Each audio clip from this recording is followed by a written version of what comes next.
तो last lecture में मैंने आपको ये बता दिया था, थोड़ा सा मैंने आर्म्स कंट्रोल के बारे में आपसे बात करी थी और मैंने आपको ये बताया था कि ट्रीटीज के बारे में हम लोग पढ़ेंगे कि आर्म्स रिडक्शन के लिए क्या करा गया था।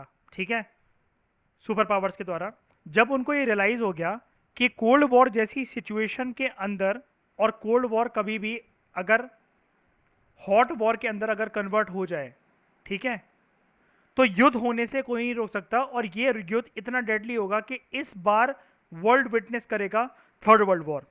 इस चीज को रियलाइज करते हुए कि even if we attack the other power, other super power, मान लो यूएसए ये सोचे कि वो यूएसएसआर के ऊपर अटैक करते हैं, उसको कंप्लीट तरीके से वर्ल्ड मैप से गायब करते, तो यूएसए को खुश नहीं होना चाहिए। Still USSR would be left with enough weapon, enough weapon कि वो एक तरीके से क्या कर सके, रिटेलिएशन कर सके, है ना।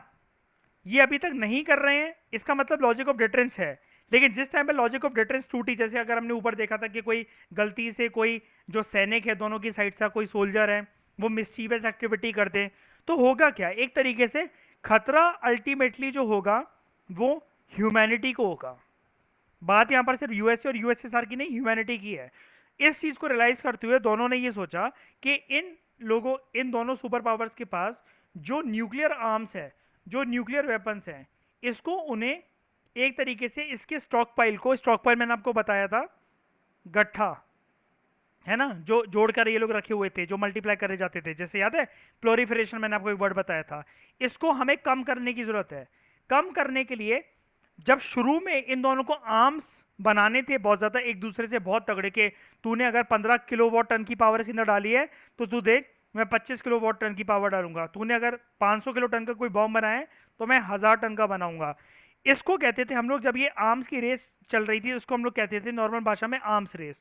लेकिन जब सुपर पावर्स को रियलाइज हो गया कि fighting a nuclear war is very is मतलब kind of a stupid act, ठीक है, very dangerous to the human life and humanity all over the globe, तो उनको ये रियलाइज हुआ कि हमें आर्म्स को कंट्रोल करने की जरूरत है। तो आर्म्स का कंट्रोल करने का जब भी टॉपिक आए ना, ये जब आप वर्ड सुनो बस आप समझ जाना, आर्म्स कंट्रोल का मतलब हमारे कोर्स के अंदर है कि रेस खत्म हो गई है और कंट्रोल आ गया है। कंट्रोल किस फॉर्म में आया है, कंट्रोल आया है in the form of treaties. और मेजर ट्रीटीज जो कि हमने डिस्कस करी थी वो थी लिमिटेड टेस्ट बैंड ट्रीटी के जो टेस्ट होते थे उससे काफी ज्यादा एरियाज को खतरा वगैरह हो जाता था, वो जमीनें बंजर हो जाती थी। न्यूक्लियर वेपन्स का टेस्ट बहुत लिमिटेड स्केल पे होना चाहिए। मैंने आपको एक वर्ड बताया था प्लोरिफरेशन मतलब मल्टीप्लीकेशन, वो न्यूक्लियर नॉन प्लोरिफरेशन ट्रीटी थी, एक आई थी कि अब नॉन मल्टीप्लीकेशन होना चाहिए, रिड्यूस करना चाहिए। और एक था बैलिस्टिक मिसाइल्स जो होती हैं बहुत खतरे वाली होती है, तो एंटी बैलिस्टिक मिसाइल ट्रीटी आई थी। और इसके लिए बहुत सारे कॉन्फ्रेंसेस, बहुत सारी मीटिंग्स, बहुत सारे राउंड्स ऑफ टॉक हुए थे दोनों के बीच में, ठीक है, साइन वगैरह एग्रीमेंट करने को लेकर कि किस तरीके से आर्म्स की रिडक्शन करी जा सकती है। ठीक है, तो टॉपिक पर आगे बढ़ने से पहले क्यों ना ये टॉपिक जब हमारे लिए फ्रेश है तो हम इसको यहीं से कर लें कंप्लीट एक बारी। ठीक है, आर्म्स कंट्रोल ट्रीटी, ठीक है, बात यहीं पर हो रही है तो यहीं से कर लेते हैं। राइटर को अंदर देना चाहिए था ये वाला पार्ट, लेकिन यहाँ पर दिया तो कोई बात नहीं। ठीक है, आर्म्स कंट्रोल ट्रीटी, सबसे पहले बात करते हैं हमारे कोर्स के अंदर जो सबसे पहली ट्रीटी है, वहां पर तो लिमिटेड सिर्फ नाम दे रखे थे, हमें यहाँ पर एक्सप्लेनेशन के साथ मिलेगी। ठीक है, सबसे पहली ट्रीटी जो हमारे सामने है वो है एलटीबीटी, लिमिटेड टेस्ट बैंड ट्रीटी। ठीक है, देखते हैं इस ट्रीटी में क्या बताया गया है। देखो इस ट्रीटी के अकॉर्डिंग जब ये साइन हो रही है, सारी की सारी ट्रीटी साइन हो रही है, याद रखना दो सुपर पावर्स के बीच में। ठीक है, दो सुपर पावर्स कौन, एक तरफ यूएसएसआर, दूसरी तरफ यूएसए, प्लस इनके कुछ कुछ एलीस जिनके पास न्यूक्लियर वेपन्स की स्टॉक पाइलिंग है, जो कि इन्हीं की वजह से, इन्हीं की सपोर्ट की वजह से उनके पास आए। ये कुल मिलाकर जो न्यूक्लियर वेपन्स हैं दोनों साइड से, उनमें एक तरीके से रिडक्शन आनी चाहिए।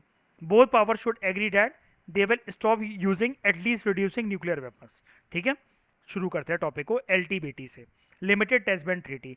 इस ट्रीटी के अकॉर्डिंग ये बोला गया न्यूक्लियर वेपन्स का जो टेस्ट होगा हवा में, आकाश में, एटमॉस्फेयर के अंदर, या फिर तुम ये कह रहे हो कि चलो ग्लोब तो ह्यूमैनिटी की है, अर्थ तो ह्यूमैनिटी का है, आउटर स्पेस तो यार हमारा है। नहीं भाई, आउटर स्पेस भी तुम्हारा नहीं है, यूनिवर्स की प्रोटेक्शन भी एक ह्यूमन की रिस्पॉन्सिबिलिटी है। जस्ट बिकॉज तुमने कोई टेक्नोलॉजी डेवलप कर ली है तो ये थोड़ी ना तुम कल को सैटर्न फोड़ दोगे, प्लूटो फोड़ दोगे, सन की कुछ ऐसी स्टडी भाई कंडक्ट कर दिया, कुछ ऐसी चीज छोड़ दी सूरज के ऊपर, फट गया भाई सूरज, रहा ही नहीं सोलर सिस्टम में वो वाला पार्ट। भाई आउटर स्पेस का भी आपको ख्याल रखना पड़ता है। जैसा कि मैंने आपको बताया था ना कि अगर मान लो सैटेलाइट्स, मान क्या लो सैटेलाइट्स बहुत सारी ऊपर घूमती रहती हैं। अब इंडिया ये बोले हम अपनी कंट्री से कोई न्यूक्लियर वेपन छोड़ रहे हैं, ऊपर आकाश में छोड़ रहे हैं, हमने किसी को मारा तो नहीं ना, ओ सॉरी सॉरी गलती से जाके किसी वो कंट्री की सैटेलाइट में जाकर लग गया। यार तुम ये तो देखो ना, वो सैटेलाइट हो सकता है वो कुछ एडुसेट जैसी सैटेलाइट हो, याद है एडुसेट ज्योग्राफी के अंदर कशिश, जो एजुकेशन पर्पस के लिए बनाई गई थी, मैंने आपको बताया था। इंटरनेट की कनेक्टिविटी वगैरह आज के टाइम में जो आप और मैं ये क्लासेस कर पा रहे हैं, गूगल मीट वगैरह, ये सब इस ऐसी तरीके से सैटेलाइट से पॉसिबल है। नेटफ्लिक्स से हम लोग इतनी मूवीज देख पाते हैं, हमारे घर पे टाटा स्काई वगैरह ये सब लगा रहता है। तो ये जो केबल को हटाकर जो डिश टीवी एंटेना से जो सिग्नल्स लिए जाते हैं, कहाँ से आते हैं सिग्नल? अपने आप क्या भगवान भेज रहे हैं सिग्नल? ये सैटेलाइट्स की मदद से आते हैं। अब ऐसी किसी सैटेलाइट को जिस कंट्री ने मान लो खर्चा बनाकर बहुत ज्यादा भेजा हो, इंडिया क्या है भाई हमने उसको फोड़ दिया, वो चाइना की सैटेलाइट है, तो एक बार बताओ वॉर कंडीशन या डिस्प्यूट कंडीशन पैदा नहीं कर सकता कल को वो भी फोड़ते हमारी सैटेलाइट सॉरी सॉरी बोलकर? तो आउटर स्पेस के अंदर ना यहाँ पर ये बोला गया कि ये लोग ना पहले टेस्ट करते थे, कशिश ये बोलकर चालाक कितने थे देखो सुपर पावर सॉरी, कहते थे कि आउटर स्पेस के अंदर हम लोग टेस्ट कर रहे हैं भाई, किसी की धरती थोड़ी ना है वो, किसी की जगह थोड़ी ना है, किसी को लॉस थोड़ी ना हुआ है, वो मिसाइल तो भारी तो जा रही है अर्थ के। नहीं यार, वो बाहर जा रही है। लेकिन ये पता है क्यों आई थी ट्रीटी कशिश? इसका पर्पस समझने की कोशिश करो, इसको सिर्फ आप ही समझ सकते हो क्योंकि आप यूपीएससी की तैयारी कर रहे हो। जो जंग होता है ना, जंग, वो ग्रेविटी में घूमता रहता है कशिश, और ग्रेविटी से भी ज्यादा अगर मैं एक वर्ड यूज कर दूं, अभी आपको ये टॉपिक क्लियर हो जाएगा। भाई ऑर्बिट में अगर जंक घूमेगा तो क्या घंटा सैटेलाइट्स लॉन्च होंगी आगे वाले टाइम में किसी कंट्री कोई कर पाएगा? अगर यही दोनों अपना सारा टेस्ट कर करके ऑर्बिट के अंदर, अर्थ का जो ऑर्बिट होता है जहां पर सारे प्लैनेट चक्कर लगाते हैं सूरज के इर्द गिर्द कशिश, अगर ये उस पाथ में, अर्थ की पाथ में अगर ये सारा का सारा जंकयार्ड बढ़ देंगे, तो सैटेलाइट जैसे क्या होता है कि कशिश जैसे मतलब मान लो यहाँ पर ना मरकुरी, बीनस, अर्थ, मार्स, जुपिटर, सेटन, यूरेनस, नेपट्यून, और बीच में हमारा सूरज, ठीक है। अब ये प्लैनेट्स अपनी अपनी जगह पर जगह काट रहे हैं, हम लोग चलो सबको हटाकर ना सिर्फ इतना देख लेते हैं, एक बारी अर्थ को देख लेते हैं, दूसरी कंट्री पे कोई ह्यूमंस तो रह नहीं रहे हैं, एक बारी अर्थ के ऑर्बिट को देखते हैं। देखो समझने की कोशिश करो, ये है अर्थ का ऑर्बिट, अर्थ ही मतलब यहीं पर चक्कर लगा रहा है, और अर्थ को मैं ऐसा बना देता हूं, ये ग्रीन और ब्लू वाला हमारा अर्थ है, ये पूरी प्रॉपर तरीके से, ठीक है। अर्थ रेवोल्यूशन कर रहा है और रोटेशन भी कर रहा है। अब ये सुपर पावर मतलब मान लो यूएसए और यूएसएसआर के पास न्यूक्लियर वेपन्स हैं, ये टेस्ट कर रहे हैं, इन्होंने न्यूक्लियर वेपन्स ऊपर फेंका, वो फटा, धड़ाम करके ब्लास्ट हुआ आउटर स्पेस के अंदर, मतलब आउटर स्पेस के अंदर, ठीक है।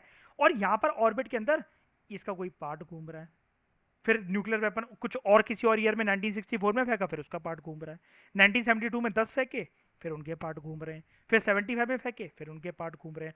तो आपने तो एक बात बताओ कशिश, ये तो बीच में सूरज था हमारा, आप और ये जो था ब्लैक वाली लाइन ये ऑर्बिट है, आपने तो ऑर्बिट को फुल नहीं कर दिया पूरे के पूरे, किस चीज से? जंक से।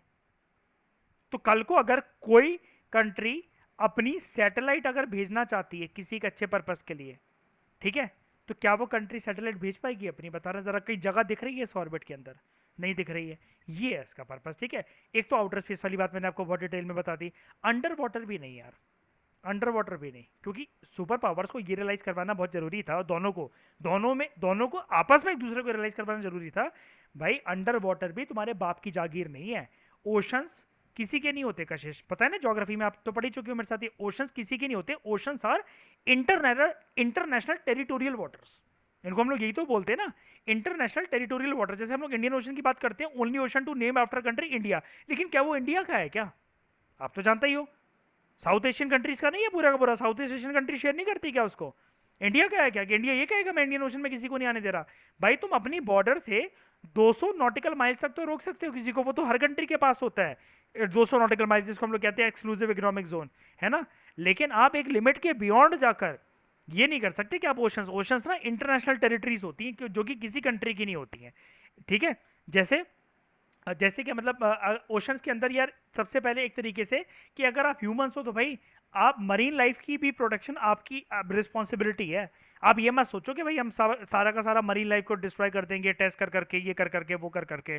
तो अंडर वाटर और आउटर एटमॉस्फेयर, दो चीजें याद रखना, आउटर एटमॉस्फेयर और अंडर वाटर। यहाँ पर टेस्ट करने से बैन करा गया इनको। और जैसा कि मैंने आपको शुरू में बताया था ना, यहाँ पर ऊपर देखो ये डायग्राम में, मेजर तो ट्रीटीज यूएसए और यूएसएसआर के बीच में साइन हुई, लेकिन मैंने आपको ऊपर ही क्लियर कर दिया, कुछ कुछ इनके एलीज भी थे, है ना, जो कि इनके ग्रुप में थे, इनके कैंप में थे, कैपिटलिस्ट ब्लॉक का पार्ट थे या फिर कम्युनिस्ट ब्लॉक का पार्ट थे। नेटो सीएटो सेंटर को ज्वाइन कर रखा था, वार्सो पैक्ट को ज्वाइन कर रखा था। ऐसी कंट्रीज के पास भी अगर न्यूक्लियर वेपन्स है ना, तो उनके ऊपर भी बंदिशें थी कि अगर सुपर पावर साइन कर रहे तो बेटा तुम्हें भी करनी पड़ेगी। जैसे ये जो एलटीबीटी ट्रीटी थी कशिश, ये यूएसए ने साइन करी, यूएसएसआर ने साइन करी, इसके अलावा यूके ने, ब्रिटेन ने भी साइन करी। कहां साइन हुई थी? Very important, Moscow. मॉस्को कहां पर है Kashish? Any idea where is Moscow? कहां पर है मॉस्को? रशिया के पास, रशिया के अंदर है। ठीक है। कब साइन हुई? 5 अगस्त 1963 को, 5 अगस्त 1963 को। और ये फोर्स में आती है, साइन इज इन करके चले गए ये तीनों की तीनों पावर्स, ये आती है फोर्स में अगस्त से लेकर कितना महीना, अगस्त तो चल ही रहा है, सितंबर और प्लस अक्टूबर, 2 महीने, 60 डेज के, ऑलमोस्ट 60 डेज के बाद, मतलब 2 महीने 5 दिन के बाद, 10 अक्टूबर 1963, ठीक है, ये इंप्लीमेंट हो जाती है। बताओ मुझे जरा, कोई दिक्कत लगी अगर इसमें कोई मुश्किल लगी है? इस बार एक्स्ट्रा मेहनत की चीज़ें एक्स्ट्रा क्यों बता रहा हूँ बहुत सारी, क्योंकि एंट्रेंस हो सकता है इस बारी, है ना, तो हमें उसको भूलना नहीं चाहिए। एंट्रेंस में भाई क्या क्या भी एक्स्ट्रा चीज़ें पूछ लें, क्या पूछ लें, तो हमें पता होना चाहिए। हर एंगल से प्रिपेयर करा के भेजूंगा, नया क्वेश्चन कोई भी नहीं आएगा, वो मेरी पर्सनल गारंटी है। चलो बात करते हैं नेक्स्ट ट्रीटी की, न्यूक्लियर नॉन प्लोरिफरेशन ट्रीटी। देखो, प्लोरिफरेशन का मतलब होता है, मैंने आपको बताया था, मल्टीप्लीकेशन।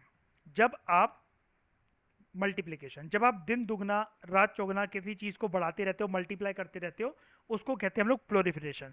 जब यहाँ पर वर्ड आ गया नॉन प्लोरिफरेशन, इसका मतलब अब भाई, भाई साहब इतनी ज्यादा तादाद में ये चीज प्रोड्यूस मत करो। किसकी बात हो रही है? वर्ड्स को तोड़ के देखो, न्यूक्लियर वेपन्स की बात हो रही है। न्यूक्लियर वेपन्स को जितनी ज्यादा तेजी में वो डेवलप हो रहे थे, मल्टीप्लाई होकर इतने ज्यादा तादाद में ग्रोथ हो रही थी, उनकी डेवलपमेंट हो रही थी, इसके ऊपर एक तरीके से प्रतिबंध लगाया गया, बैन लगाया गया through the signing of a treaty, जिसका पूरा नाम था NPT, nuclear non proliferation treaty. Nuclear non proliferation treaty. अच्छा, कई लोग ना गलती ये कराते हैं, इसका पूरा नाम ना कशिश न्यूक्लियर नॉन प्लोरिफरेशन ट्रीटी होता है, ठीक है। वो लोग क्या कराते हैं, वो सोचते हैं एनपीटी का मतलब है न्यूक्लियर प्लोरिफरेशन ट्रीटी, पूरे नंबर चले जाएंगे, पूरे नंबर चले जाएंगे अगर ये वर्ड लिख दिया तो।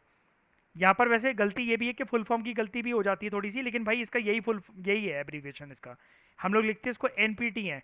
पर्सन क्या सोचता है? Nuclear proliferation treaty. अरे नहीं भाई, प्लोरिफरेशन क्यों करेंगे? तभी तो एक बार बताओ, तभी तो बता रहा हूँ प्लोरिफरेशन का मतलब बार बार, कि नॉन मल्टीप्लिकेशन क्यों करेंगे ट्रीटी में, ये लैंग्वेज क्यों यूज होगी। नाम जब उसकी फुल फॉर्म खोलते हैं ना हम लोग, तो उसको ऐसे बोलते हैं, न्यूक्लियर नॉन प्लोरिफरेशन ट्रीटी। ये ना न्यूक्लियर वर्ड है ही नहीं इसके अंदर, इसका नाम ना ऐसा होना चाहिए था, न्यूक्लियर नॉन प्लोरिफरेशन ट्रीटी। इसका नाम ऐसा होना चाहिए था, न्यूक्लियर नॉन प्लोरिफरेशन ट्रीटी। लेकिन ये न्यूक्लियर वर्ड ना फुल फॉर्म में यूज हो रहा है, एब्रीविएशन में यहाँ से शुरू हो रहा है, नॉन प्लोरिफरेशन ट्रीटी ये है, ठीक है, ये नॉन प्लोरिफरेशन ट्रीटी है। क्या है इसका मतलब? It allow us only the nuclear weapon state. जो जो न्यूक्लियर वेपन स्टेट्स, मतलब पता है कौन सी, उस जमाने में किसकी बात हो रही है, कि जिन, ये ट्रीटी साइन होने से पहले जिन भी पावर्स के पास, चाहे वो सुपर पावर हो, चाहे उनके एली हो, एक्सवाइजेड कोई भी कंट्री हो कशिश, अगर अभी तक उनके पास न्यूक्लियर वेपन है, ठीक है, तो वो न्यूक्लियर वेपन को होल्ड करके रख सकते हैं, होल्ड करके रख सकते हैं, कोई दिक्कत नहीं। इस ट्रीटी में ऐसी चीज बोल दी गई, सोचो जरा। It allows the nuclear weapon state to have nuclear weapon, क्या आप रख लो, कोई बात नहीं। आपके पास घर पे ना 5 तरह की बंदूकें पड़ी हुई हैं, मैंने बोला, और मेरे पास भी हैं। तो ये ट्रीटी साइन हुई कि ठीक है, कशिश भी अपनी 5 बंदूकें रखेगी, दीपांग भी अपनी 5 बंदूकें अपने घर पे रखेगा, ठीक है। लेकिन दूसरों को रोका गया कि और कोई पावर एक्वायर नहीं करेगी आज के बाद न्यूक्लियर वेपन। क्या उनके पास जितने अगर है भी ना, एक्वायर तो हम भी नहीं कर रहे हैं, डेवलप करने की बात ही तो नहीं करी हमने। हमने तो ये बोला, कशिश ने मुझसे पूछा, यार आप फेंक रहे हो क्या अपने वेपन यार, मतलब वो करके, तो मैंने कहा नहीं यार मैं नहीं फेंक रहा। तो कशिश ने बोला यार नहीं मैं भी नहीं फेंक रही, मतलब वो करके हम और नहीं बनाएंगे, लेकिन ये वाली, ये 5 बंदूकें तो नहीं फेंक रही यार मैं। लेकिन इस सिटी के अंदर आपने ऐसी चीज बोल दी, मैं तो नहीं फेंक रही अपने, लेकिन दूसरों को बनाने भी नहीं दूंगी और दूसरों के फेंकवाऊंगी भी। इसका मतलब ये ट्रीटी थोड़ी सी आगे बढ़ने से पहले भूल जाओ, आगे आगे क्या लिखा हुआ है। इस ट्रीटी को हम लोग डिस्क्रिमिनेटरी कह सकते हैं कशिश? कह सकते हैं। अब ये जो वर्ड है ना कशिश, ये वाली जो ट्रीटी है, इसको आंखों में बसा लो अपने, बिल्कुल आंखों में बसा लो। पता है क्यों? लगातार 7-8 साल से, 10 साल से कहूंगा मैं, सीबीएसई, यूपीएससी, यूपीएससी के मेंस के अंदर, यूपी पीएसआईआर के ऑप्शनल के अंदर, और यूपीएससी के इंटरव्यू के अंदर, हर साल का क्वेश्चन है ये एनपीटी के ऊपर, हर साल का, कि इंडिया ने साइन क्यों नहीं करा एनपीटी को, क्यों नहीं करा था। आपको ये पॉइंट बोलना होता है बस, ये कोई भी नहीं जानता भाई ये वाला पॉइंट कि डिस्मेट्री थी। तो वो इंटरव्यूअर पूछता है या फिर मेंस के आंसर के अंदर आता है कि NPT is often considered as a treaty which was signed during the cold war era but India refuse to sign it, saying that it was discriminatory in nature, critically analyse. ये same question ना, same question CBSE में, UPSC में, UPPSC में, PSIR के optional में और interview में पूछने को मिलेगा। और ये डिस्मेट्री वाला पॉइंट को जस्टिफाई आपको कैसे करना पड़ता है? आप बोलना सर उन्होंने ना ये बोला था इस ट्रीटी के अंदर कि जो सुपर पावर्स हैं या फिर कोई उनके जो एलीज हैं, इस ट्रीटी के साइन होने से पहले सर, जब तक वो न्यूक्लियर वेपन होल्ड करके, जब ये ट्रीटी नहीं आई थी तब तक, जब वो जितने भी उनके पास न्यूक्लियर वेपन थे, तो उन्होंने अपने आप को डिक्लेयर कर दिया था हम होल्ड करके रख सकते हैं, हम और प्रोड्यूस नहीं करेंगे, लेकिन जितने सर हमारे पास है ना वो हम होल्ड करके रख सकते हैं, ऐसा बोला गया। लेकिन सर डिस्मेट्री इसलिए थी क्योंकि दूसरों को उन्होंने रोक दिया, they stopped others from acquiring nuclear weapons, कि दूसरों के तो बनाने भी नहीं देंगे और जितने हैं डिस्ट्रॉय भी करवाएंगे। ठीक है, तो for the purposes of NPT, ठीक है, न्यूक्लियर वेपन स्टेट की डेफिनेशन क्या है यहां पर देखते हैं। मैं दूसरा कलर ले रहा हूं, एक मिनट रुकना, यहां पर देखते हैं। A nuclear weapon state is one which has manufactured, जिसने या तो बनाया है या एक बार न्यूक्लियर वेपन को एक्सप्लोड कर दिया है। एक्सप्लोड कहां से, इनके मतलब कहां पर होते थे एक्सप्लोड, मतलब टेस्ट कर दिया एक बारी। और टेस्ट उस टाइम पर ना दो ही जगह होते थे कशिश, ऊपर याद है, एटमॉस्फेयर या फिर अंडर वाटर। अर्थ पे थोड़ी ना करेंगे न्यूक्लियर वेपन को टेस्ट यार।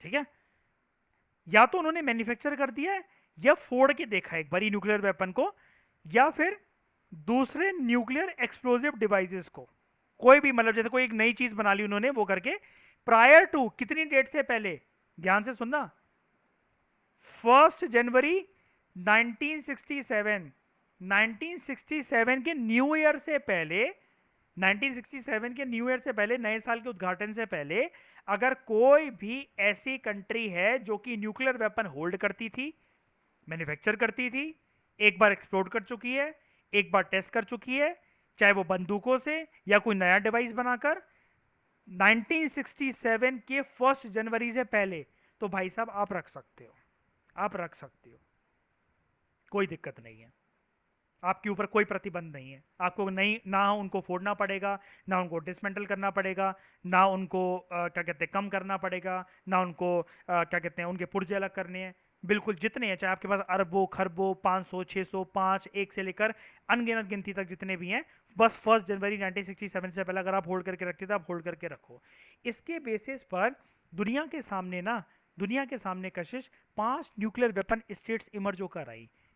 इमर्ज होकर आई इसका मतलब पता क्या है, कि ऐसी 5 स्टेट्स देखने को मिली इस ट्रीटी के ये वाली लाइन के अकॉर्डिंग। 1 जनवरी 1967 से पहले जो जो कंट्री न्यूक्लियर वेपन होल्ड करके रखती थी, मैन्युफैक्चर करती थी, उनको टेस्ट कर चुकी हैं, एक्सप्लोर कर चुकी हैं, किसी भी नए डिवाइस का सहारा ले चुकी हैं। हमें वर्ल्ड में देखने को मिला कि फिर 1 जनवरी 1967 से पहले से 5 देश हैं ऐसे। कौन कौन से? यूएसए, यूएसएसआर, बाद में जिसको रशिया बोला गया, ब्रिटेन है, फ्रांस है और चाइना है। और कशिश बाद में जाके यही यूनाइटेड नेशंस के 5 परमानेंट मेंबर बन जाते हैं। ये 6 चैप्टर का पार्ट है हमारा, लेकिन उसके अंदर ये पता नहीं लग पाता स्टूडेंट्स को ये क्यों बन गए, इन्हीं 5 को क्यों बनाया गया है परमानेंट मेंबर। यूएन यूएन में ना कशिश 2 तरह के मेंबर होते हैं, एक होता है परमानेंट, एक होते हैं, पढ़ाऊंगा मैं चैप्टर के, डोंट वरी, एक होते हैं कशिश परमानेंट। ठीक है, परमानेंट वो 5 है जो कि हमें ऊपर देखा, इनको ना न्यूक्लियर वेपन स्टेट्स भी कहते हैं इनको हम लोग। ठीक है, ये यूनाइटेड नेशंस की बात हो रही है। और यूएन में 2 तरह के मेंबर होते हैं, परमानेंट और एक होते हैं नॉन परमानेंट। नॉन परमानेंट का ये मतलब होता है कशिश, नॉन परमानेंट मेंबर ना 10 होते हैं टोटल संख्या के अंदर, हर 2 साल के लिए बनते हैं, हर 2 साल के, मतलब जैसे मतलब मान लो इंडिया के साथ साथ 9 कुछ और कंट्रीज हैं, तो 2021 में वो बनी, तो 2021 और 22 में वो रहेंगी, इसके बाद नेक्स्ट 10 कंट्रीज को मौका मिलेगा। तो हुए ना ये नॉन परमानेंट। लेकिन जब से यूएन बनाया और उसने परमानेंट मेंबर्स बनाए, ये 5 के 5 परमानेंट है। तो एक बात बताओ, यूएन का स्ट्रक्चर भी एक तरीके से हुआ कि नहीं हुआ डिस्मेट्री? हुआ कि नहीं हुआ डिस्पेट्री? तो लो, ये क्वेश्चन भी ये क्वेश्चन भी बस या तो एनपीटी के ऊपर या इसके ऊपर सीबीएसई, यूपीएससी, पीएसआईआर और इंटरव्यू के अंदर ये पूछा जाता है। सेम क्वेश्चन दिखा दूंगा मैं जो बोर्ड में पूछा गया 12वीं क्लास में और यूपीएससी में पूछा गया, सेम क्वेश्चन मेंस के अंदर। तो आप ये पूछ रहे हो कि क्या ये सुपर पावर जो यूएस और यूएसएसआर है, क्या ये ट्रीटी साइन करने के लिए इतनी आसानी से मान गए थे? ये हम इस डिबेट पर अगर आए ना, तो इसका आंसर ये है, कशिश, ट्रीटी साइन करने से क्या होता है? ट्रीटी साइन करने से क्या होता है? ट्रीटी तो मैं साइन कराऊंगा, आप साइन कराओगे, आपसे करवा लूँ। व्हाट्सएप पे किसी ने आई लव यू बोल दिया मुझे, मैं उसको रिलेशनशिप मान लूँ क्या? और क्या मैं ये मान लूँ क्या कि वो पर्सन मुझे कभी छोड़ के नहीं जा सकता? मैं उससे कितना भी प्रोमिस कर लूँ, मुझे छोड़ के तो नहीं जाओगे, ये नहीं जाओगे? क्या ब्रेकअप नहीं होते क्या लोगों के ऐसे मैसेज के बाद?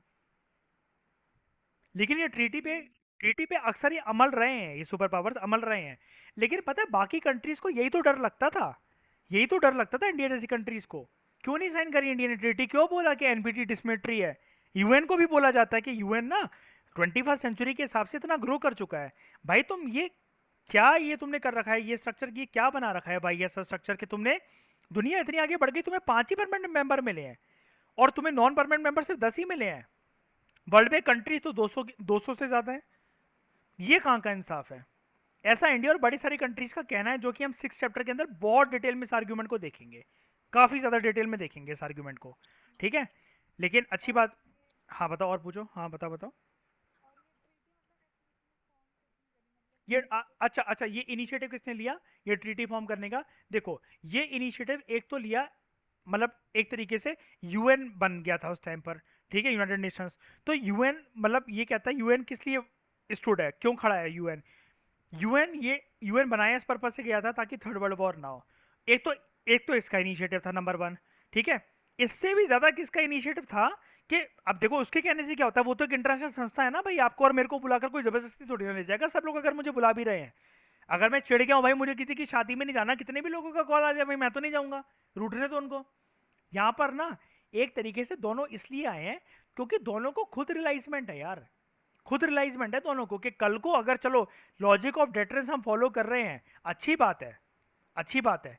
लेकिन जिस दिन अगर ये वॉलेट हुआ, और वॉलेट याद है ना आपको कैसे हो सकता है, किसी ने मजाक मजाक में वेपन छोड़ दिया, या फिर सच में अगर किसी एरेनाज ऑफ कोल्ड वॉर में लेकर किसी एक एली के किसी एक, मेरा कोई एली है, जैसे मतलब वियतनाम वॉर हुए, अफगानिस्तान वॉर हुए, हमने देखी थी क्लास के अंदर, वहां पर अगर कोई बहुत सीरियस कन्फ्लिक्ट हो गया, दोनों सुपर पावर को आमने सामने आना पड़ा, तो क्या होगा? क्योंकि दोनों को एक चीज भली बात ही पता थी, यार न्यूक्लियर हमारे बीच में ना न्यूक्लियर वॉर से कम नहीं होगा, क्योंकि दूसरे को एक तरीके से कंप्लीट तरीके से खत्म करने के लिए एक ही बार में न्यूक्लियर वॉर ही लड़ा जा सकता है। लेकिन न्यूक्लियर वॉर फाइट करना is very much a stupidity, it is a stupid act, है ना? क्योंकि वही वाली बात है, if one power is finished other power will still be left with enough nuclear weapons to retaliate. ऐसी कंडीशन के अंदर कोई विनर नहीं होता, 0-0 गेम हो जाता है ये, है ना? 0-0 का गेम हो जाता है, दोनों साइड लूजर होते हैं इस केस में। ये रियलाइज हो गया था और उन्होंने कहा यार ठीक है, क्या करना लड़के, न्यूक्लियर वेपन से तो नहीं डराना चाहिए हमें एक दूसरे को, क्योंकि मिस हैपनिंग अगर हमारी कंट्री के अंदर हुई ना, तो परिणाम इसका बहुत सारी कंट्रीज भुगतेंगी, अल्टीमेटली ह्यूमैनिटी भुगतेगी। ये चीज की रियलाइजमेंट के चक्कर में ट्रीटीज आती है। अब समझ गए ट्रीटीज का कंटेक्स्ट? क्लियर है ना? ठीक है, तो उस टाइम पर ये तो बहुत, अब वापस आ रहा हूं मैं अपने टॉपिक पे, ये तो बहुत राजी खुशी मान गए। कौन राजी खुशी मान गई? ये जो यूएसए जो था ना, मैं एनपीटी की बात कर रहा हूँ मैं फिर से, ठीक है। ये जो 5 न्यूक्लियर वेपन स्टेट्स थे ना, कि ये देखा गया कि 1 जनवरी 1967 से पहले यूएसए, यूएसएसआर, बाद में जिसका नाम रशिया हुआ, ब्रिटेन, फ्रांस और China, they are the countries या powers of the world who can be called as nuclear power states, या न्यूक्लियर वेपन स्टेट्स भी कह सकते हो आप इसको, न्यूक्लियर वेपन स्टेट्स या फिर nuclear power state. Those who are holding weapons at least कि उन्होंने एक्सपेरिमेंट कंडक्ट कर दिए थे, मैन्युफैक्चर कर दिया था, एक्सप्लोड करके देख लिया था, टेस्ट करके देख लिया था, या फिर कोई ऐसा न्यूक्लियर डिवाइस बना दिया था 1 जनवरी 1967 के न्यू ईयर से पहले। ठीक है, इस ट्रीटी को साइन कहां करा गया था? ये ट्रीटी साइन हुई थी वॉशिंगटन के अंदर, उसके बाद लंदन के अंदर, फिर मॉस्को के अंदर, ठीक है, अलग अलग जगह पर, 1 जुलाई 1968 को। 1 जुलाई 1968 को। अब आप कहोगे ये एक ही डेट दे रखी है और 3 सिटीज 3 जगह दे रखी है वर्ल्ड की, कैसे? जो जो कंट्रीज नहीं आ पाए उनको फोटोकॉपी करके भेज दी फैक्स से, सिंपल लॉजिक लगा लो। जो जो कंट्रीज नहीं आ पाई फैक्स करके कॉपी भेज दी, क्योंकि पीएम और प्रेसिडेंट के ऊपर तो हर कोई ट्रस्ट करेगा ना। मोदी को ये थोड़ी ना कि गला पकड़ के सामने कोई ट्रीटी साइन करवानी है उससे कि तभी मानेंगे भाई इंडिया ने ट्रीटी साइन करी, जब मोदी सामने हमारे साइन करेगा। कॉन्फ्रेंस से साइन कर लो, वीडियो कॉलिंग कर लो, फैक्स कर दो, मोदी साइन करके व्हाट्सएप भेज देगा। समझ गए ना? तो ये जो है वॉशिंगटन, लंदन और मॉस्को में साइन हुई 1 जुलाई 1968 को, ये फोर्स में आती है 5 मार्च 1970 को। 2 साल बाद ऑलमोस्ट ये फोर्स में आई। ठीक है, और उसके बाद ये ना, जैसे हर ट्रीटी ना, एक चीज याद रखना, हर ट्रीटी ना रिन्यू करी जाती थी। हर ट्रीटी रिन्यू करी जाती थी कि इतने से इतने साल के लिए वैलिड है, ये वाली इतने से इतने साल के लिए वैलिड है। तो यहाँ पर वैसे लिख नहीं रखा, लेकिन मैं आपको बता रहा हूँ, ठीक है, रिन्यू करी जाती थी। लेकिन इसको ना देखो कितनी डिसमेट्री है, कितनी डिसमेट्री है। इसको एक्सटेंड कर दिया गया इनडेफिनेटली, कि जब तक ये पृथ्वी चलेगी, है ना, जब तक ब्रह्मा विष्णु महेश इस धरती पर है तब तक ये ट्रीटी चलेगी 1995 में। ठीक है, मेरा बर्थ ईयर। नेक्स्ट ट्रीटी जो हमारे पास डिस्कशन के लिए है वो है सॉल्ट वन। कोई नमक नहीं है, फुल फॉर्म है इसकी proper, strategic arms limitation talks. याद रखना, स्ट्रेटेजिक आर्म्स लिमिटेशन टॉक्स है इसका नाम, ट्रीटी नहीं है। लेकिन उससे पहले मैं एक चीज़ ना ये बता देना चाहता हूँ। हमने जो ये एनपीटी करी ना, एनपीटी के कंटेक्स्ट में मुझे एक चीज़ बताने दो। इसको डिस्मेट्री जो कहा जा रहा है ना, इसको डिस्मेट्री के लिए आपके पास मैं पॉइंट्स आपको बता देता हूँ ताकि आप वो मार्क कर सको और आराम से सुन लो। एक डिस्मेट्री इस ट्रीटी को बोला जा रहा है, क्यों बोला जाता है? सबसे पहले तो देखो, इसने ये अलाउ करा कि 1 जनवरी 1967 से पहले जिनके पास न्यूक्लियर वेपन्स हैं, मतलब nuclear weapon states nuclear weapons रख सकते हैं और दूसरे नहीं रख पाएंगे, उनको स्टॉप करा गया कि वो एक्वायर भी कर सकें। ठीक है, नंबर 1 रीजन ये। ठीक है, उसके बाद यहां पर 5 न्यूक्लियर वेपन स्टेट जो थी उनको बनाया गया और किसी और को परमिशन नहीं दी गई, जो कि बाद में जाकर 5 परमानेंट मेंबर्स बनी यूएन की, और आज तक वही है, मजाक की बात। नंबर 2, ये वाला पॉइंट आपको यूएन क्यों डिस्मिलिटरी एक ऑर्गेनाइजेशन है वहां पर भी काम आएगा। और नंबर 3 ये कि इसको इनडेफिनेट पीरियड के लिए एक्सटेंड कर दिया गया। भाई तुम इसका रिन्यू वगैरह कुछ देखो तो सिचुएशन के हिसाब से बाद में तुम देखते तो कि क्या जरूरत है कि नहीं है, क्या इनको अलाउ करना चाहिए कि नहीं करना चाहिए, डिसमेंटल कर देना चाहिए कि नहीं कर देना चाहिए। तो इसको इनडेफिनेट तरीके से एक्सटेंड करना, ये तीसरा पॉइंट है। ठीक है, तो हमने टोटल जो है, मैंने आपको मैं 3 पॉइंट बता रहा हूँ डिसमिलिटरी के। पहला ये वाला, दूसरा ये परमानेंट मेंबर्स वाला, और तीसरा ये इनडेफिनेट तरीके से एक्सटेंड जो करा गया। अब बात करते हैं strategic arms limitation talks one की, सॉल्ट वन की। देखो, जो फर्स्ट राउंड था ना स्ट्रेटेजिक आर्म्स लिमिटेशन टॉक्स का, ये राउंड में ये मतलब एक मीटिंग में फैसला नहीं हो पाया इसका, इसके लिए बड़ी सारी राउंड्स ऑफ टॉक्स हुए। ये शुरू होता है नवंबर 1969 के अंदर, पहला राउंड इसका। ठीक है, उस टाइम पर एक यूएसएसआर का एक लीडर था, यूएसएसआर का एक लीडर था, जैसे आपने शुरू में पढ़ा था क्यूबन मिसाइल क्राइसिस के टाइम में निकिता क्रुश्चेव था। अब निकिता इंसान ही तो था, निकिता क्रुश्चेव कोई अमर थोड़ी ना है कि पूरे कोर्स में हमारे वही नाम आता रहेगा। सोवियत यूनियन का लीडर था लियोनिड ब्रेजनेव, लियोनिड ब्रेजनेव। और यूएसए का प्रेसिडेंट उस टाइम पे बन चुका था रिचर्ड निक्सन, जिसके बारे में हमने प्रीवियस लेक्चर में कवर करा था वो कार्टून से। इन दोनों ने मिलकर, इसका मतलब ये दो सुपर पावर्स के 2 प्रेसिडेंट हुए ना, यूएसएसआर की तरफ से लियोनिड ब्रेजनेव, अमेरिका की तरफ से, यूएसए की तरफ से रिचर्ड निक्सन। इन लोगों ने मॉस्को के अंदर साइन करी ट्रीटी 26 मई 1972 को। ठीक है, 26 मई 1972 को। 2 एग्रीमेंट इस ट्रीटी के अंदर सब पार्ट थे। जैसे मैंने आपको बताया ना, ये राउंड ऑफ में टॉक्स हुए, मतलब एक मीटिंग में फैसला नहीं हो पाया, राउंड्स हुए। हर राउंड में कुछ ना कुछ एक ट्रीटी साइन होती थी। तो पहले राउंड जब हुआ ये, ठीक है, जिसके अंदर यूएसएसआर की तरफ से लियोनिड ब्रेजनेव और यूएसए की तरफ से रिचर्ड निक्सन ने, जो मॉस्को में जब वो मिले 26 मई 1972 को, 26 मई 1972 को, तो उन्होंने क्या करा, एक ट्रीटी साइन हुई, treaty on the limitation of anti ballistic missile systems, जिसको बोला गया एबीएम ट्रीटी। तो ये चीज कशिश याद रखना कि जो एबीएम ट्रीटी है ना, एंटी बैलिस्टिक मिसाइल ट्रीटी, जिसको हमने ऊपर से जिसका नाम देखा था, वो सॉल्ट वन के कंटेक्स में आती है। ये जुड़ी हुई है, मतलब एक तरीके से दोनों ट्रीटी, सॉल्ट वन और ABM, anti ballistic missile treaty. और दूसरा, दोनों के बीच में एक इंटरिम एग्रीमेंट साइन हुआ कि हमें लिमिट करना है अपनी स्ट्रेटेजिक ऑफेंसिव आर्म्स को। मतलब कुछ मिलाकर आप इस पॉइंट को ऐसा समझ लो, स्ट्रेटेजिक ऑफेंसिव आर्म्स मतलब क्या, मतलब यार जो लॉन्ग लास्टिंग जो न्यूक्लियर वेपन्स है ना, जिससे ह्यूमैनिटी को आने वाले टाइम में बहुत खतरा हो सकता है, हमें बस उन पे लिमिटेशन लगानी, उन पे रोक लगाना है, उनकी जो स्टॉक पाइलिंग है वो कम करनी है, उनको रिड्यूस करना है, उनको फिनिश करना है, उनको लेस हार्मफुल बनाना है। और ये ट्रीटी मतलब जब ये मिले, ये 26 में 1972 को इतनी सारी बातें हुई, ये फोर्स में आती है 1972 को ही, लगभग कितने टाइम बाद, मई, जून, जुलाई, अगस्त, सितंबर और अक्टूबर में फोर्स में आ जाती है। तो आप कह सकते हो लगभग 4 महीने बाद, लगभग 110 120 दिन के बाद ऑलमोस्ट ये फोर्स में आ गई थी। अब सॉल्ट 1 राउंड ऑफ टॉक्स थे ना, अब ऐसी सेकेंड राउंड ऑफ टॉक्स जो इसके स्टार्ट हुए स्ट्रेटेजिक आर्म्स लिमिटेशन टॉक्स के, उसको बोला गया सॉल्ट 2। सॉल्ट 1 था पहला राउंड, फिर यहां पर आया सॉल्ट 2। ठीक है, डिफरेंस क्या है, सॉल्ट 2 सेकेंड राउंड था, सेकेंड राउंड था जो कि स्टार्ट होता है नवंबर 1972 में। यहां पर इस टाइम पर यूएसए के प्रेसिडेंट बन चुके थे, उनका नाम था जिमी कार्टर, और यूएसएसआर के जो लीडर थे वो सेम थे, लियोनिड ब्रेजनेफ, जो कि सॉल्ट 1 में भी हमें देखने को मिलते हैं। डिफरेंस क्या है कशिश, सॉल्ट 1 के अंदर यूएसए के प्रेसिडेंट अलग है और सॉल्ट 2 के अंदर अलग है, लेकिन सॉल्ट 1 और सॉल्ट 2 के अंदर यूएसएसआर का प्रेसिडेंट दोनों सेम है, लियोनिड ब्रेजनेफ। इन्होंने ट्रीटी साइन करी, treaty on limitation of treaty on limitation of strategic offensive arms. वही स्ट्रेटेजिक आर्म्स लिमिटेशन, मतलब सॉल्ट 1 सॉल्ट 2 यही है, स्ट्रेटेजिक ऑफेंसिव आर्म्स कह लो, कुछ भी कह लो। कहां पर साइन हुई है, वियना के अंदर। वेयर इज वियना, कौन सी कंट्री का पार्ट है, कौन सी कंट्री की कैपिटल है वियना, पता है?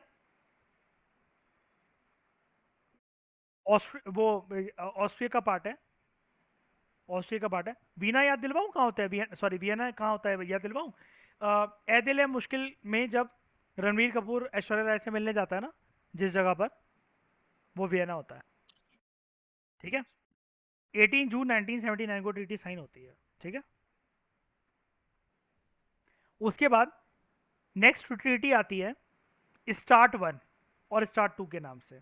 स्टार्ट 1 और स्टार्ट 2, इसका नाम था, फुल फॉर्म में आपको सबकी पता होनी चाहिए। ठीक है, पीएसआई ये पॉलिटिकल साइंस के अंदर आपको फुल फॉर्म सब चीज़ों की पता होनी चाहिए।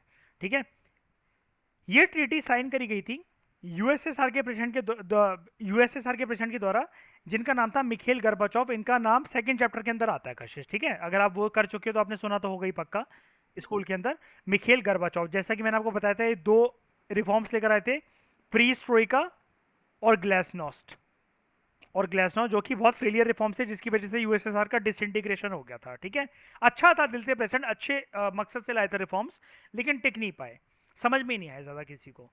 और यूएसए के प्रेसिडेंट के द्वारा साइन करी जाती है, जो उस टाइम पर थे George Bush senior. George Bush senior आपको देखने को मिलेंगे थर्ड चैप्टर के अंदर। ठीक है, थर्ड चैप्टर के अंदर इन्होंने सारी ट्रीटी का मकसद वही है, नाम से देख लो, स्ट्रेटेजिक आर्म्स रिडक्शन ट्रीटी। ठीक है, कि उसको रिड्यूस करना है, हमें लिमिट करना है स्ट्रेटेजिक ऑफेंसिव आर्म्स को। ये भी मॉस्को के अंदर साइन हुई, तो ज़्यादा ट्रीटी आपको मॉस्को में ही देखने को मिलेंगी सिग्नेचर के लिए। 31 जुलाई 1991 को ये साइन हुई, 31 जुलाई 1991 को साइन हुई। और याद है ना आपको, यूएसएसआर का अंत आने वाला है इस टाइम तक, 25 दिसंबर 1991 को वो डिसइंटीग्रेट हो गया था, याद है, अंत होने वाला है। फिर स्ट्रेटेजिक आर्म्स रिडक्शन ट्रीटी 2, ये साइन करी गई रशिया के प्रेसिडेंट के द्वारा, जो कि बाद में थे मिखेल गर्बाचोव के बाद ना, इसी की नजरें थी, ये उसके पार्टी का लीडर था बोरिस येल्सिन। ये बाद में जाकर जब यूएसएसआर ना रशिया बन गया था ना, जब डिसइंटीग्रेशन होने के बाद, जब यूएसएसआर ना रहकर रशिया बन गया था, तो रशिया का पहला प्रेसिडेंट था ये, रशिया का पहला प्रेसिडेंट। और मिखेल गर्बाचोव को हम क्या कहते हैं, मिखेल गर्बाचोव को हम लोग कहते हैं यूएसएसआर का लास्ट प्रेसिडेंट। समझ पा रहे हो डिफरेंस? इसके बाद तो यूएसएसआर रहा ही नहीं, मिखेल गर्बाचोव को कहा जाता है यूएसएसआर का लास्ट प्रेसिडेंट। यूएसएसआर टूटने के बाद जो मेन जो कंट्री निकली वो रशिया निकली, तो बोरिस येल्सिन बन जाता, तो बोरिस येल्सिन को कहा जाता है रशिया का फर्स्ट प्रेसिडेंट। ठीक है, और ये एक पर्सन एक रिफॉर्म लेकर आया था, इसने सोचा शायद से मेरी रिफॉर्म काम कर जाए, लेकिन वो भी बहुत फेलियर रिफॉर्म थे कशिश। शॉक थेरेपी सुना होगा आपने पक्का क्लासेस के अंदर, शॉक थेरेपी जो कि फेलियर रिफॉर्म था। इतने ज्यादा फेलियर रिफॉर्म से सुपर इन्फ्लेशन, हाइपर इन्फ्लेशन हो गई थी रशिया की इकोनॉमी के अंदर। जीन्स का रेट, कार का रेट और एक बंगलो का रेट या फ्लैट का रेट, घर का रेट बिल्कुल सेम हो गया था। इतनी ज्यादा सुपर इन्फ्लेशन हो गई थी रशियन इकोनॉमी के अंदर। और अगेन यहाँ पर यूएसए के प्रेसिडेंट थे जॉर्ज बुश सीनियर। तो डिफरेंस देख रहे हो? देखो सॉल्ट 1 सॉल्ट 2 में यूएसए का प्रेसिडेंट बदलता है, यूएसएसआर का सेम रहता है ना। और स्टार्ट 1 और स्टार्ट 2 में यूएसएस का प्रेसिडेंट बदला और ये उसका सेम रहा, अमेरिका का सेम रहा। अब देख रहे हो यहाँ पर एक टर्म देखो, अगर मैं हाईलाइट करूँ इसको, अगर आप ध्यान से देखो, ये देखो कहाँ गया, यहाँ पर लिखा हुआ है स्टार्ट 1 के टाइम पर यूएसएसआर का प्रेसिडेंट, स्टार्ट 2 के टाइम पे लिखा हुआ है रशिया का प्रेसिडेंट। क्यों? इस वाला रशिया क्या बन गया था, डेट देख लेते हैं एक बारी, 3 जनवरी 1993। तो देखो ऑब्वियसली बात है, क्योंकि इसका डिसइंटीग्रेशन होता है, मैं ब्लू से मार्क कर रहा हूँ, ये देखो 25 दिसंबर 1991 को। ये काम आती है ऐसी एनालिसिस हमें, ठीक है। अगेन इसका वही मकसद था कि रिड्यूस करना है, लिमिट करना है, ठीक है, इस स्ट्रेटेजिक ऑफेंसिव आर्म्स को। ये भी मॉस्को के अंदर साइन हुई थी। ट्रीटी का पोर्शन आज हमारा कंप्लीट हो गया। Thank you very much for discussion.